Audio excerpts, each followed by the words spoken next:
regardez ce visage, vous le reconnaissez sans doute. C'est un jeune homme qui a beaucoup fait parler de lui il y a quelques mois, et pour cause, c'est un pilote d'hélicoptère russe, donc quand même, un gradé de l'armée russe, qui avait emmené son hélicoptère jusqu'en Ukraine pour déserter. Eh bien, cet homme-là a été retrouvé mort. Pas tout à fait de mort naturelle. Son corps a été découvert criblé de balles. Évidemment, ça interroge, on ne prête qu'aux riches, colonel. Mais quand même, on va essayer de comprendre ce qui s'est passé avec vous, Lydie Harouche. Il s'appelait Maxime Kouzmikov. Je l'ai dit, il était pilote d'hélicoptère. Il a été donc retrouvé mort. Racontez-nous d'abord ce qui avait fait sa célébrité en Ukraine. En Ukraine, eh bien, c'était un héros. En Russie, en revanche, c'était un traître, un pilote russe qui avait osé déserter l'armée de Moscou l'été dernier à bord de son appareil, un hélicoptère Mi-38, pour se poser dans la région de Kharkiv. Une opération spectaculaire qui avait été organisée dans le plus grand secret pendant plusieurs mois avec les services de renseignement ukrainiens. Il a donc profité en fait d'une mission qui se déroulait près de la frontière pour poser son hélicoptère en Ukraine après avoir volé à très basse altitude, en dehors des radars, en détournant son appareil de 300 km. Les deux membres de l'équipage qui l'accompagnaient, eh bien, eux, ils ignoraient ses intentions. Ils ont été tués à la suite de cette opération qui a permis non seulement la capture de l'hélicoptère russe, mais aussi l'acquisition de documents précieux, d'équipements techniques secrets, selon le Kyiv Post. Quant à Maxime Kouzmikov, il a été mis à l'abri en Espagne à la suite de cette grande opération. Un homme depuis glorifié en Ukraine. D'ailleurs, il a raconté dans une grande émission qui lui était consacrée, eh bien, cette grande évasion. On l'écoute. Voilà la vérité. Il n'y a ni nazis, ni fascistes ici. Je suis désolé de ce qui arrive. Désolé pour les meurtres, les larmes, le sang. Les gens s'entretuent. C'est parce que je m'en suis rendu compte que je n'ai pas voulu y participer.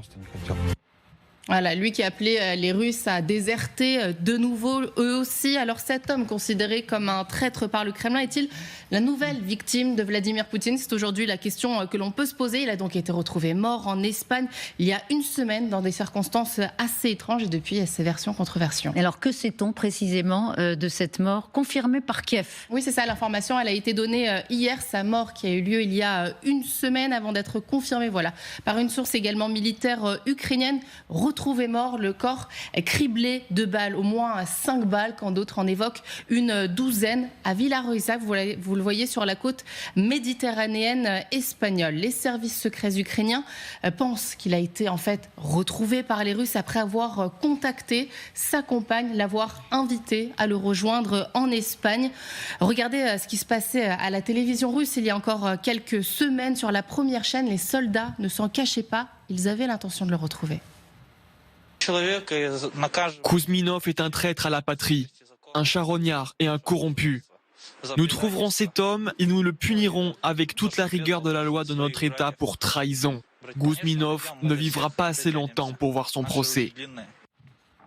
Alors évidemment, c'est une toute autre version côté russe. Vous voyez ce que nous dit l'agence de presse TASS russe sur sa mort. Elle explique en s'appuyant sur un média, Eureka News, qui a bizarrement ne relaie que des informations pro-russes depuis plusieurs années et qui sourcerait des sources donc non gouvernementales de la garde nationale espagnole, mais rien qu'il ne soit possible véritablement de vérifier. Il aurait donc été abattu, on l'a dit, d'au moins 5 balles dans le corps. L'agence de presse russe qui évoque aussi une voiture brûlée qui aurait été retrouvée à quelques kilomètres, à une vingtaine de minutes de l'endroit où ont lieu les faits. Elle pourrait appartenir au tireur. Moscou, qui pour étayer sa version, évoque également un homme qui serait devenu embarrassant pour Kiev. Elle évoque des problèmes d'alcool, des problèmes de drogue, des comportements inappropriés selon des témoignages de voisins. Là encore, ce sont des informations impossibles à vérifier, mais pour la Russie, c'est évidemment autant d'éléments qui pourraient justifier sa mort par Kiev. Merci beaucoup Lydie. Alors version contre version, vous retenez quoi, colonel? Disons que la probabilité pour qu'il soit victime par balle d'une anicroche ou d'un règlement de compte est relativement faible en réalité. Moi, dans mon jeune temps, on nous montré vous avez montré un film décrivant le sort réservé aux traîtres du KGB, un transfuge du KGB que les Russes, enfin les Soviétiques, faisaient mourir de manière absolument épouvantable et qui était présenté à tous les autres agents du KGB lorsqu'ils arrivaient, ils entraient dans la maison pour leur dire voilà ce qui attend les traîtres à la patrie. Et très clairement, oui, les Russes cherchent et punissent les traîtres de façon à dissuader des vocations et de façon aussi, et c'est un peu le cas ici aussi, à montrer que l'Ukraine n'a pas réussi finalement à protéger ce transfuge dont ils avaient fait effectivement beaucoup de publicité. Ils n'ont pas réussi à le protéger. Voilà, je suis assez vieux aussi pour avoir connu le transfuge de Viktor Belenko. C'était un pilote qui s'était posé au Japon en 1976 avec son avion MiG-25 et qui avait été récupéré par les Américains et qui pour le coup avait été protégé par les Américains, qui est mort de sa mort naturelle aux États-Unis. Donc là, oui, c'est quasiment un autre front, c'est un autre front arrière. Je pense que cet homme était traqué depuis longtemps par les Russes, et dès qu'ils ont eu l'occasion de l'éliminer, ils l'ont fait. Mais alors, ils ont des hommes qui viennent jusqu'en Espagne avec partout, il y a qui sont même déjà sur place. Et ils viennent le buter. Probablement du GRU, probablement des services de l'armée. Oui, bien sûr. Ils l'ont pisté, ça ne fait aucun doute dans votre esprit. De toute façon, il l'avait promis. Il lui avait promis la mort. Oui, il n'y a pas beaucoup de doute. C'est les méthodes du régime. Comme le disait le colonel, traître, c'est ce qu'il y a de pire dans l'esprit de Poutine. C'est l'insulte suprême, le traître. Donc, effectivement, ça ressemble très très fort à ça, absolument. Comme il a fait liquider les Skripal et les tous autres avec les empoisonnements, absolument. Notamment en Grande-Bretagne, en effet, où Poutine peut encore, dans un contexte où quand même les frontières sont surveillées, mais il a des agents sur place qui sont prêts à exécuter tous les traîtres désignés comme cible par le Kremlin. Les bonnes vieilles traditions de l'Union soviétique n'ont jamais disparu. Et rappelons encore une fois que Vladimir Poutine est issu lui-même du FSB. Donc c'est un message qui a le mérite de la clarté, pour dire aux militaires russes qui pourraient avoir l'idée de déserter que voilà le sort qui leur est réservé, en rajoutant une petite note de prestige à l'opération en disant qu'il avait fait tuer 2 de ses camarades, donc de toute façon il méritait la peine de mort, si on peut dire. Et ça veut dire aussi, on vous retrouvera partout où vous serez.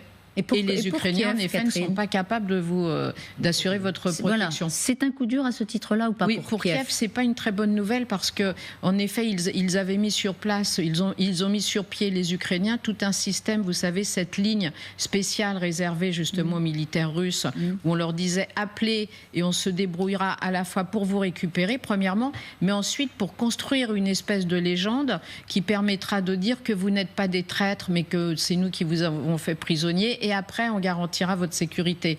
Et là, évidemment, force est de constater que ça n'a pas été le cas. Donc, ces 2 éléments qui vont peut-être faire réfléchir certains militaires russes qui peut-être n'ont pas envie de se battre contre les Ukrainiens, mais qui considéreront que si c'est la peine de mort qui est au bout du chemin, ça ne vaut pas la peine. Alors, contrairement, évidemment, à ce qui s'est passé à Navalny, pour Navalny ou d'autres prisonniers politiques, où on peut faire le lien très direct. Là, c'est toujours très compliqué à prouver, en général, évidemment. Oui, non, mais encore une fois, la probabilité que ce ne soit pas une exécution est quand même extrêmement faible. Alors, je sais pas, il est tombé sur un gang mafieux à Alicante. Non, non, mais par déduction. Il n'y a aucun doute. Un homme aussi avisé que vous, effectivement, peut faire le lien, mais on ne peut pas traîner Poutine devant les tribunaux pour ce type de crimes, alors qu'on peut le faire éventuellement, trouver des arguments juridiques pour l'accuser de ne pas avoir protégé Navalny en prison. C'est ça que je veux dire. C'est pas tout à fait du même niveau. Sauf si les Espagnols arrêtent on est dans l'exécution, sur un pays. Sauf si les Espagnols arrêtent les tueurs. Et démontrent que c'est un acte de la Russie, délibéré de la Russie. À quel cas, il peut y avoir effectivement des répercussions, comme c'était le cas pour l'affaire Skripal. Enfin, c'est pas une très bonne nouvelle pour Kiev. On a du mal à trouver des bonnes nouvelles quand même pour l'Ukraine en ce moment. Vous disiez c'est un autre front. Sur le front, il l'a dit lui-même d'ailleurs. Est-ce qu'on peut l'écouter? Je demande à Pierre en régie. Volodymyr Zelensky hier soir, qui a reconnu sans phare que la situation est extrêmement difficile en plusieurs points de la ligne. On peut l'écouter? Alors on l'écoute. La situation est désormais extrêmement difficile dans plusieurs parties de la ligne de front, précisément là où les troupes russes ont concentré le maximum de leurs réserves. Elles profitent des retards dans l'aide à l'Ukraine et c'est une question très sensible. Les pénuries d'artillerie, la nécessité d'une défense aérienne sur la ligne de front et d'une plus grande portée de nos armes.